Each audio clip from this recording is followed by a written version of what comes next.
Today's episode is brought to you by the Daily Gardener Friday newsletter. You can sign up for the newsletter over at thedailygardener.org. Hi there, and welcome to The Daily Gardener, a podcast about garden history and literature. I'm your host, Jennifer Ebling, and today is November 17th, and we are a week away from Thanksgiving, so clock's ticking. Last night, I was sitting at my computer and I was looking on Twitter for Thanksgiving appetizers. And once I started doing that search, it seemed like the more I looked, the more good things started popping up on my screen. And it was almost like it needed to heat up a little bit. But in any case, I wanted to share with you a couple of really cute ideas that I stumbled on. The first one is for charcuterie boards. There was a woman that shared these little mini boards that she'd created. Now, I'm not going to do the mini boards because I don't have those. I'm just going to do one nice charcuterie board. But there were a couple of things that she put on her board that I thought were just really a nice idea. She had grapes, of course, and she had different meats. She also had pea pods, which I think is a really nice addition. Plus, you get that really pretty green color. So instead of always going to green peppers, these pea pods are a nice addition. And then probably the most clever thing that she did was she got these tiny little maple leaf cookie cutters, and she used those on the cheese. So she made these little maple leaves out of cheddar cheese and put those on the board, and they were perfect. Very autumn, fall vibe, and so cute. And now, if you're like me, you're probably instantly going, yeah, but what do we do with the scraps?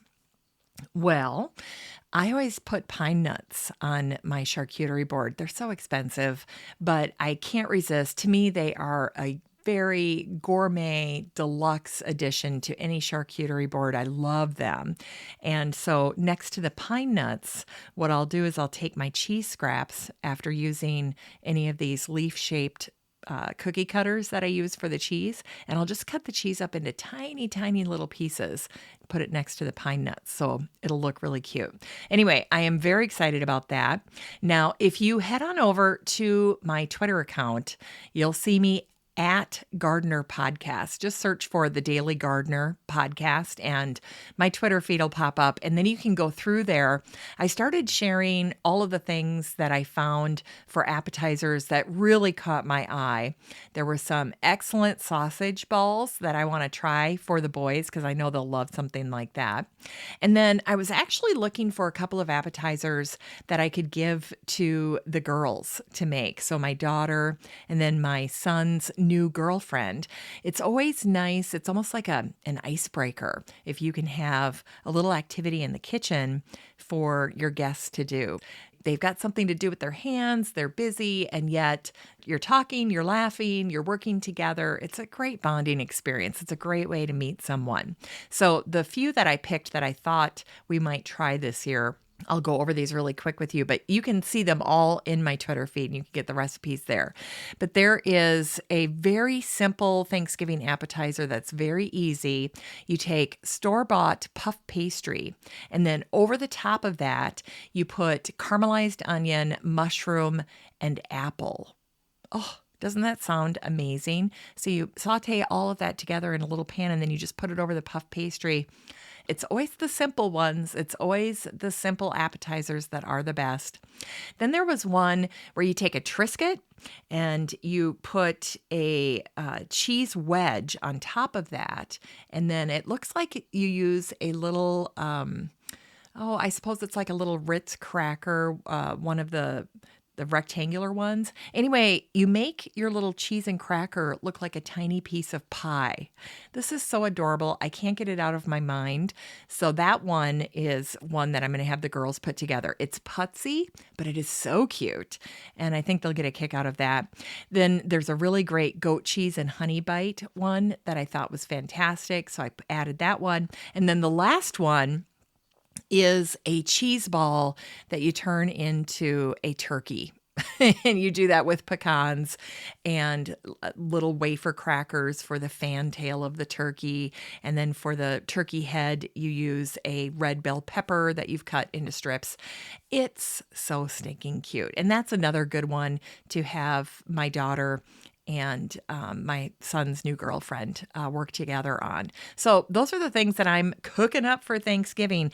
In addition to the fact that today I am pre-cooking 2 of my 3 turkeys. So I will have those all cooked and cut up and put away, packaged away and frozen and ready to thaw out the night before Thanksgiving, just to make Thanksgiving go a little bit more smoothly. And then the turkey that I prepare on Thanksgiving, I'm really just preparing it for the fragrance and for the look. And I'll carve it up later in the day and we'll use it for some fun leftover recipes. But I want to get the majority of this out of my hair, get it done, get it taken care of so that I can relax and enjoy Thanksgiving too. So that's what I'm working on today. That's what I'm doing. All right, let's get to today's garden history. Well, we start out with an event that I know I've shared before in previous years on this day, but to me, this was a very major event that happened in 1771. On this day, heavy rains caused an ancient raised peat bog that was known as the Solway moss to burst over its earthen banks and then flow into a valley. And to give you an idea of the span of this bog, it covered 400 acres of farmland. Now, the Solway moss is in Cumbria in England. It's near the Scottish border. But if you can imagine, after this event happens, the next day you have this peat bog that is covering the land with 15 feet of thick, feculent mud. Just terrible. So the Solway moss was a 1 by 2 mile long piece of land, this moss land that has been growing since the end of the last ice age. So this is a very ancient part of the earth. It's actually a very deceptive part of the country. And if you don't know what you're doing and you're walking around in that area, you can get into trouble very quickly. The living surface of this land mass at the time was a unique mix of bog cotton, sphagnum moss, and heather. Can you imagine walking on this? You probably wouldn't get too far. There was standing water. There were a few shrubs, I think, that gave the impression to people that you could walk in this area. But really, what you've got there is rotting vegetation, and that is very dangerous to walk on. It's very much like quicksand. And actually, there had been a battle in this area of the Solway moss 200 years before this incident in 1771. This was a battle where the English and the Scots were fighting over land that was surrounding the bog. It's called the Battle of Solway Moss. And after the English won that battle, there were hundreds of Scots who drowned in the bog as they tried to get home by crossing on that strip of mossland. So a very treacherous spot of earth. Imagine a sponge. That's what peat is like, and it can expand to absorb moisture when it gets wet. And so you have months like November when it gets really, really wet and that peat just swells. And in the case of this day, November 17th, back in 1771, the peat swelled so much that it just actually burst. Now, when I was researching this, I actually stumbled on a journal entry regarding this event, and I thought it was absolutely riveting even after all this time. Here's what was written. A farmer who lived nearest the moss was alarmed with an unusual noise. The crust had given away, and the black deluge was rolling toward his house. He gave notice to his neighbors, but others received no notice except for the noise or by the arrival of this sludge at the entrance of their homes. It just starts coming in through the doors and the windows. Some people were actually surprised with it, even in their beds, it says here, while some remained totally ignorant until the morning when their neighbors got them out of their houses through their roof. I can't even imagine. Well, this entry goes on to describe this peat bog. It says, the eruption burst like a cataract of thick ink, intermixed with great fragments of peat, filling the whole valley, leaving tremendous heaps of turf. What an event over 400 years ago. And today we also celebrate the birthday of Henry Muhlenberg, the American Lutheran pastor and botanist. He was born on this day, November 17th in 1785. Now, Henry's ancestors were a founding family of the United States, and Henry himself came from a long line of pastors. And his dad is actually remembered as the patriarch of the Lutheran Church in America. The Muhlenbergs were also great American patriots. Henry's brother was a major in the Revolutionary War, and his other brother was a congressman. But Henry Muhlenberg, the botanist, made many contributions to American horticulture. His journals are a treasure trove of his thoughts on botanical self-improvement. That's what I call it when you have a gardener who's making little notes to remind themselves about how to get better as a gardener. For instance, Henry would write, "How may I best advance myself in the knowledge of plants?" He was very earnest. And Henry would also set goals and little reminders to challenge himself. One entry says, "It is winter and there is little to do. Toward spring, I should go out and put together a chronology of the trees, how they come out, the flowers, how they appear. And I should especially take note of the flowers and the fruit." He was anticipating about how he could make the most of the upcoming spring season in terms of his own botanical knowledge. Today, the grass Muhlenbergia is named for Henry Muhlenberg, and these grasses are a wonder. They're beautiful native grasses, and they have two critical strengths that gardeners enjoy as part of their plant profile. First of all, muley grasses are drought tolerant, and they also pack a visual punch.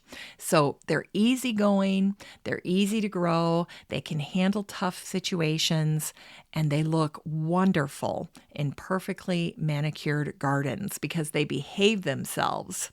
Now, if you've ever grown the muley cultivar White Cloud, you will get, with that particular plant, beautiful white plumes. So I always encourage people to consider that grass if they have a white garden. And then probably the muley grass that many people or most people think of if you're a gardener are the ones with the pink blooms. People will just absolutely stop on the street. They'll stop their car, they'll stop their walk with their dog, and they'll ask you, what is that grass? Because pink plumes always command attention. Now, a few other muley grasses that you might want to consider are Lindheimer's muley. That is a grass that is perfect for a screen. So if you have an area, maybe like by a pool or by an outdoor dining area, and then another great muley grass to consider for containers is bamboo muley. So keep that in mind if you are a container gardener. In general, though, all muley grasses like well-drained soil, like the majority of plants, and full sun. So these are not shade plants. And if you plant muley grasses in the fall, be sure to get them situated and in the ground at least a month before the first frost. Otherwise, you'll probably end up having to replant them. So make sure you take care of that investment. All right, and today we also wish a happy heavenly birthday to Ethel Zoe Bailey, the American botanist who was born on this day, November 17th in 1889. Ethel graduated from Smith College in 1911. She majored in zoology. But more important than that, Ethel was the daughter of the American horticulturist, the great Liberty Hyde Bailey. And you can bet that she learned a great deal from her father, probably even more than she learned studying at Smith College.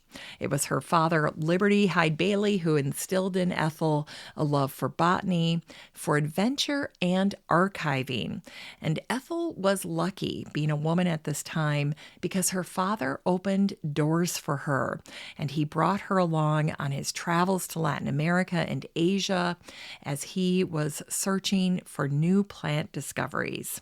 I ran across a newspaper article where when Ethel was a little girl, she and her mother had accompanied Liberty on a trip, and they were on a steamship somewhere in the world, and the steamship had run aground as they were trying to get close to their port of call, and everyone made it off the steamship okay, but it just gives you a little taste of what growing up with Liberty Hyde Bailey was like for Ethel.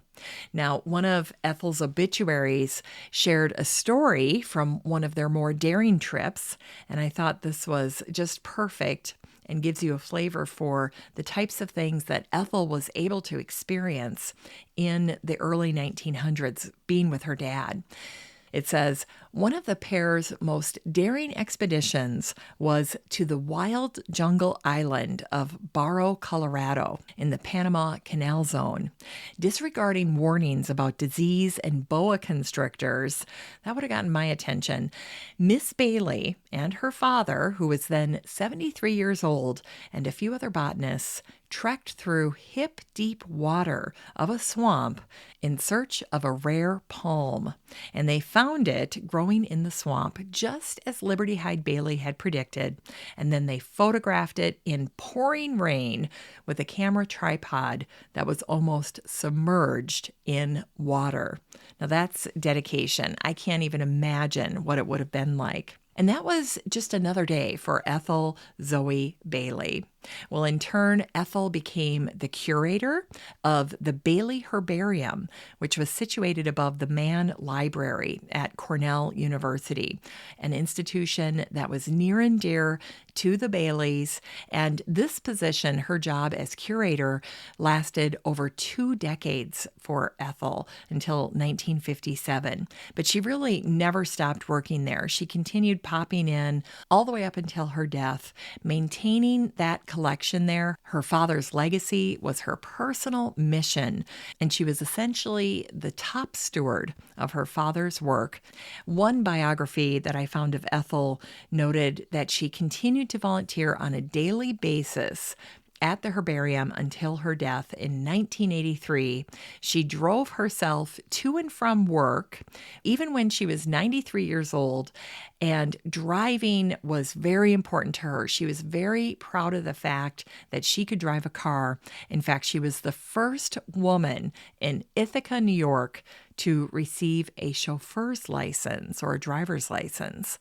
So another fun fact about Ethel Zoe Bailey. So Cornell was essentially a second home for Ethel. In fact, interesting little tidbit here, she's one of the few people to have the honor of actually being born on the Cornell campus. She was born there on the spot where Phillips Hall now stands.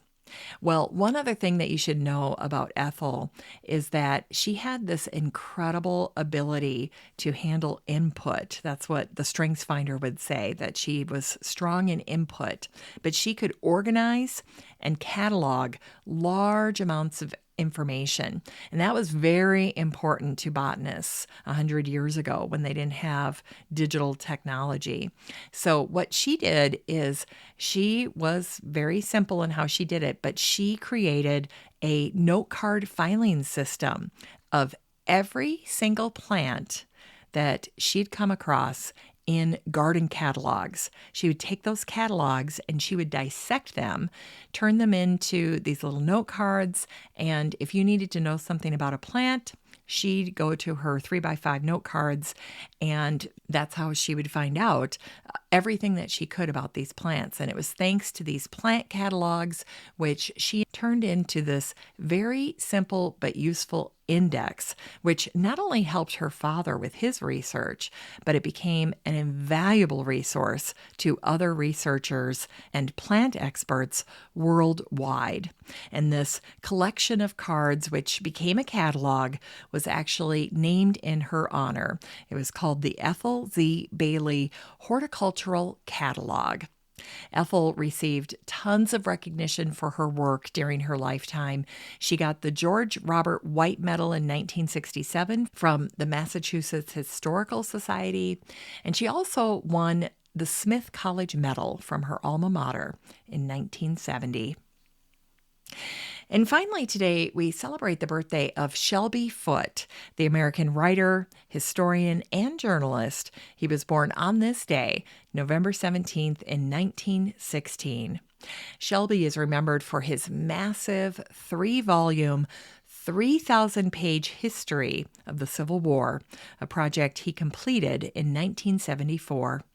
Shelby lived in Memphis, Tennessee. He loved to spend his days in his pajamas. He did most of his writing in his home study with a view of his small and tidy garden. He was old-fashioned. He liked writing with hand-dipped pens, which slowed the pace of his writing. It was a practice that he felt made him a better writer. One of Shelby Foote's favorite books was called The Black Flower, written by Howard Barr, and it was an acclaimed historical fiction book that was set during the Civil War. It's time to grow that garden library with today's book, Rosa by Peter Kukelski. Well, this book came out in 2021, last year, and the subtitle is The Story of the Rose. Now, if you don't know Peter, he is a world-renowned rosarian or rose expert, and he's written many popular books on roses, including the book Roses Without Chemicals. I've put a link to it in today's show notes. Peter spent 12 years as the curator of the Peggy Rockefeller Rose Garden at the New York Botanic Garden, and during that time, he oversaw a $2.5 million redesign of a massive rose collection in a garden that was designed by Beatrix Farrand. Peter also helped to lead the launch of the Royal Botanic Gardens in Ontario, and when he's not busy doing all of that, he promotes disease-resistant roses as a leader on the National Earthkind team. A review of this book in Maine Gardener by Tom Atwell raved that this book is a beauty with lavish illustrations and the long, fascinating history of the rose. Tom wrote, in Chapter 1, Peter lists all the plants other than roses in the rose family, which surprisingly includes the mountain ash, apples, raspberries, and strawberries, just to name a few. Peter also shows with pictures, by the way, the book has 256 color illustrations, the many different classes of roses. And then modern roses are defined as those introduced since 1867, and they get their own section. Tom Atwell's review also revealed the origin story of this book, which made me chuckle. He writes, 3 or 4 times, editors and publishers at Yale University Press asked Peter to please write a history of the rose, and he kept saying no. But the last time, he said, perhaps you should ask me why I'm saying no. And so they did. And he told them he'd read many rose histories, and they all said the same thing. The world didn't need another one. But what Peter wanted to do was tell stories about roses and include some history, of course, but also encompass the rose's role in the region, in literature, in art, in music, and movies. He wanted to offer true plant geeks a bit about the rose's botany too. And in the end, that's the book that Peter wrote, and it's called Rosa. In Rosa, Peter takes us on a chronological journey through the history of the rose, including a close look at the fascinating topic of the rosewater or the rose oil industry, which this is just incredible. In fact, these rose-based products were an essential part of life in the Middle East and Asia, with entire population centers springing up around the craft. In a 2007 article in the Richmond Times-Dispatch, Peter shared that the only way to know a rose is to grow a rose. Peter grew up watching his grandmother tend her garden in Stone Mountain, Georgia. Shout out to all my Georgia listeners. And little did she know that she was planting the seed for her grandson's future career. And when I was researching Peter, I also stumbled on a 2008 article that was featured in the Red Deer Advocate. And in that piece, Peter shared great insights as to why roses reign supreme in the fall. Have you ever stepped outside in the fall, like deep in the fall, late October, early November, only to see a rose still blooming in your garden? It's such a strange thing to see. Well, it turns out, as many gardeners can attest, roses often save their best blooms for fall. All year long, roses store energy, which is ultimately released at the end of their season, resulting in gorgeous, showy blossoms in autumn, and sometimes very late autumn.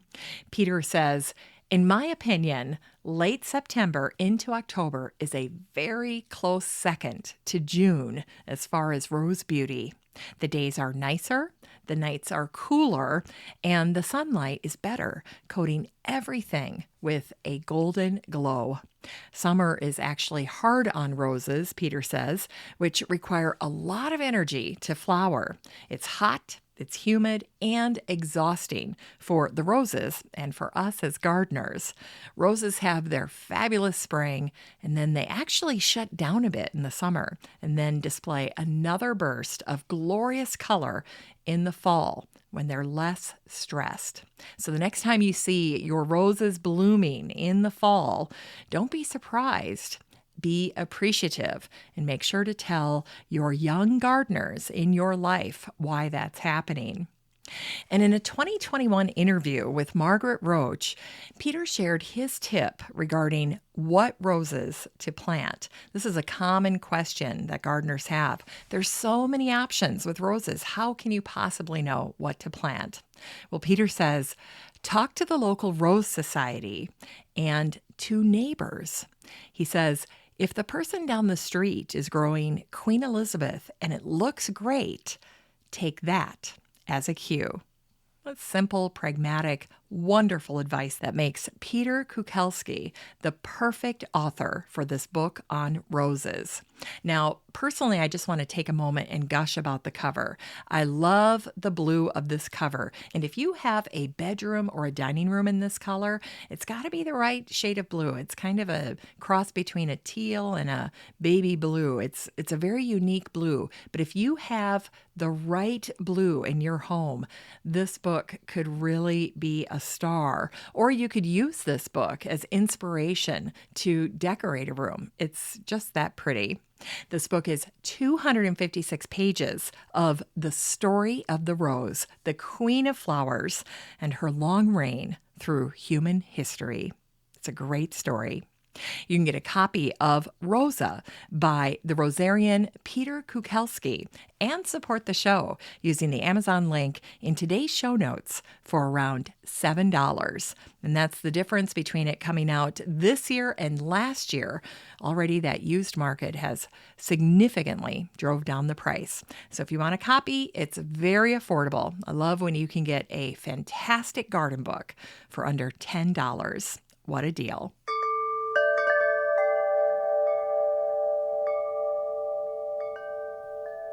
All right, we end the show today with a Botanic Spark that celebrates the birthday of the Canadian poet and naturalist Archibald Lampman. He was born on this day, November 17th in 1861. Archibald loved the outdoors. He loved camping and the countryside, and the natural world inspired him to write his poetry, and that's how he became known as the Canadian Keats. As a result of contracting rheumatic fever in his childhood, Archibald's life was cut short, and he tragically died at the tender age of 37. Archibald's poem Knowledge compares our human quest for wisdom to a garden, and I thought I'd share this with you today. What is more large than knowledge and more sweet? Knowledge of thoughts and deeds, of rights and wrongs, of passions and of beauties and of songs. Knowledge of life, to feel its great heartbeat through all the soul upon her crystal seat, to see, to feel, and evermore to know, till the old world's wisdom, till it grow a garden for the wandering of our feet.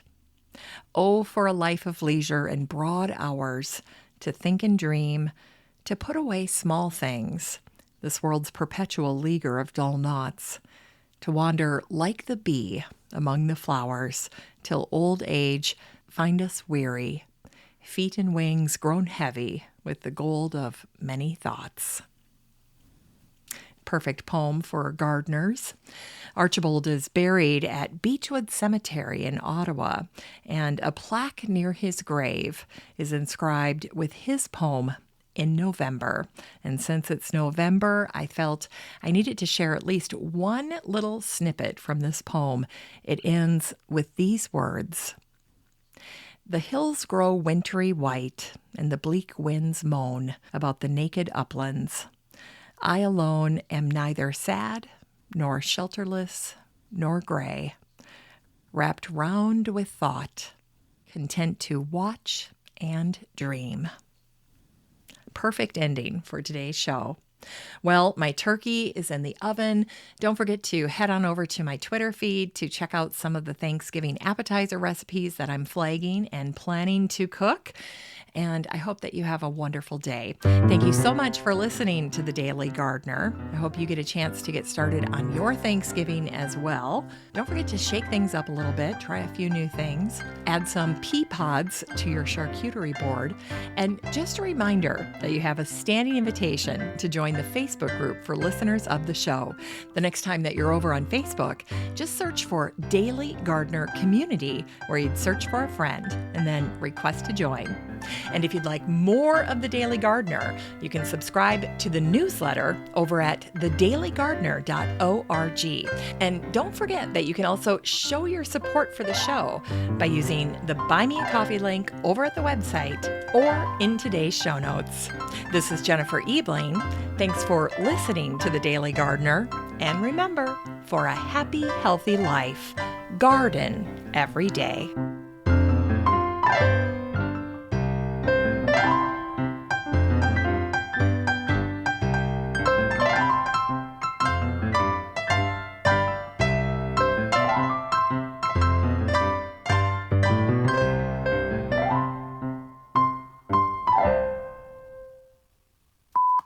I'm just going to see behind the scenes, you get to see this, but I can't remember. I want to say it's, Scotland. It's near Scotland. It's in Cumbria, England, near the Scottish border. Okay. And then bamboo is bamboo. And then another great muley glass. That's a tongue twister. From the Massachusetts Historic.